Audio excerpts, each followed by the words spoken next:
दोस्तों, पेट्रोल आज के समय में इंसान की एक अहम ज़रूरत बन चुका है और जैसे जैसे इसका इस्तेमाल बढ़ता जा रहा है वैसे वैसे इसकी कीमत भी लगातार बढ़ती जा रही है। लेकिन दोस्तों, आपके मन में भी कभी ना कभी ये ख्याल तो आता ही होगा, हम गाड़ी चलाने के लिए जो पेट्रोल और डीजल डलवाते हैं वो आखिर आता कहाँ से और आखिर पेट्रोल बनता कैसे है। तो दोस्तों, आज हम आपको पूरी इन्फॉर्मेशन देंगे इसी वीडियो में, तो वीडियो के लास्ट तक बने रहें। तो दोस्तों, जैसा कि आप लोग इतना तो जानते ही होंगे कि हमें ये पेट्रोलियम ज़मीन की गहराई से प्राप्त होती है, जो कि बड़ी बड़ी मशीनरी से खुदाई कर प्राप्त किया जाता है। लेकिन वैसा नहीं है कि पेट्रोल और डीजल सीधे ज़मीन से खोद कर निकाल लिया जाता है।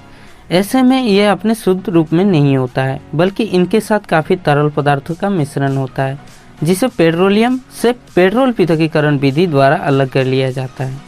में जो खुदाई से ज़मीन से ईंधन प्राप्त होता है वो काले और गाढ़े तरल पदार्थ के रूप में प्राप्त होता है, जिसे पेट्रोलियम कहा जाता है।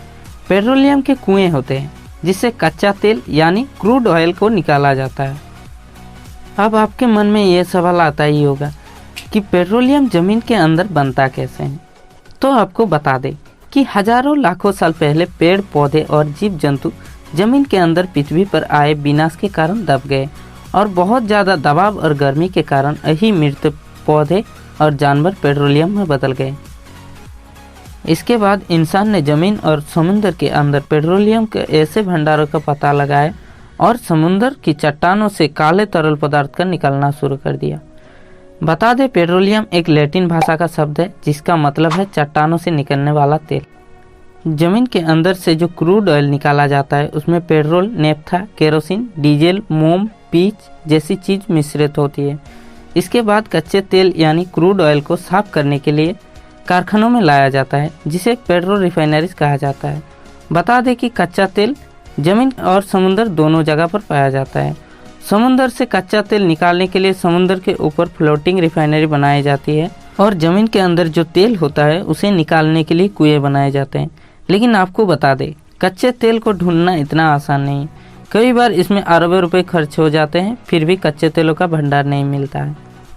लेकिन जब रिफाइनरी को किसी एक जगह कच्चे तेल का भंडार मिल जाता है, तब उस तैरती हुई रिफाइनरी को आसपास समुद्री चट्टानों से मजबूत से बांध दिया जाता है ताकि वह पानी से इधर उधर ना हिले।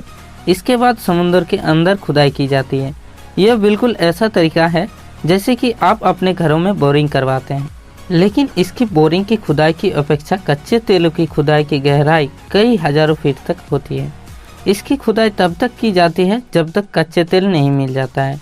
जैसे ही कच्चे तेल का भंडार मिल जाता है, उसके बाद पाइप और पंप की मदद से उसे तैरती हुई रिफाइनरी तक पहुंचा दिया जाता है।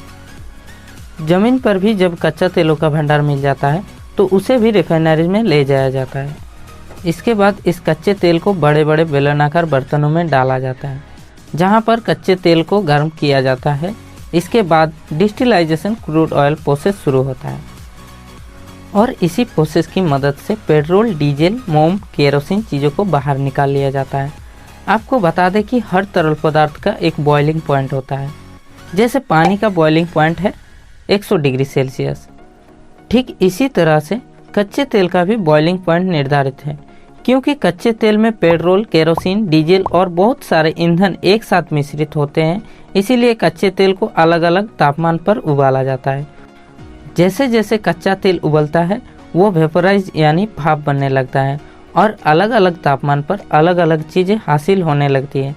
जैसे कि कच्चे तेल को 260 डिग्री सेल्सियस तापमान पर उबाला जाता है तो उस समय डीजल मिलता है, जबकि 180 डिग्री सेल्सियस में हमें मिट्टी का तेल यानी केरोसिन प्राप्त होता है और 110 डिग्री सेल्सियस में हमें पेट्रोल प्राप्त होता है, जो आज के समय में हमारे लिए बहुत ज़रूरी है। और इसी तरह से कच्चे तेल के डिस्टिलेशन से हमें और भी कई चीज़ प्राप्त होती है, जैसे मोम, पैराफिन, वैक्स, ग्लिसरीन, डामर जैसी कई चीज़ हमें सिर्फ कच्चे तेल से प्राप्त होती हैं। पेट्रोल को निकालने के बाद इसे ट्रांसपोर्ट किया जाता है, साथ ही इसकी टेस्टिंग भी की जाती है। इसमें यह चेक किया जाता है कि इसमें कितने ऑक्टेन का पेट्रोल है और बाद में इसे पेट्रोल पंप पर भेज दिया जाता है, जो कि हम लोग गाड़ी में डालवाते हैं। और बता दें कि कच्चा तेल समुद्र और ज़मीन दोनों जगह पर मिलता है, लेकिन ऐसा नहीं है कि दुनिया में हर जगह कच्चा तेल हो। दुनिया में कुछ ही जगह है जहां पर कच्चा तेल मिलता है। अमेरिका और रूस में कच्चे तेलों का उत्पादन होता है, लेकिन दुनिया में सबसे ज़्यादा कच्चे तेलों का उत्पादन अरब देश में होता है। पेट्रोल और डीजल एक बार इस्तेमाल करने के बाद इन्हें दोबारा रिसाइकिल नहीं किया जा सकता, यानी ये सिर्फ एक बार इस्तेमाल होने वाली चीज़ है। और पेट्रोल और डीजल धरती पर अनलिमिटेड नहीं है, यानी धरती पर एक ना एक दिन ख़त्म होना ही है। और वही कारण है कि अब इलेक्ट्रिक गाड़ियों का निर्माण हो रहा है, जिससे कि आने वाले टाइम में पेट्रोल और डीजल जैसी चीज़ ख़त्म हो जाएगी, तब भी हमारा काम चलता रहे और हमें सिर्फ पेट्रोल और डीजल के सहारे ना रहना पड़े।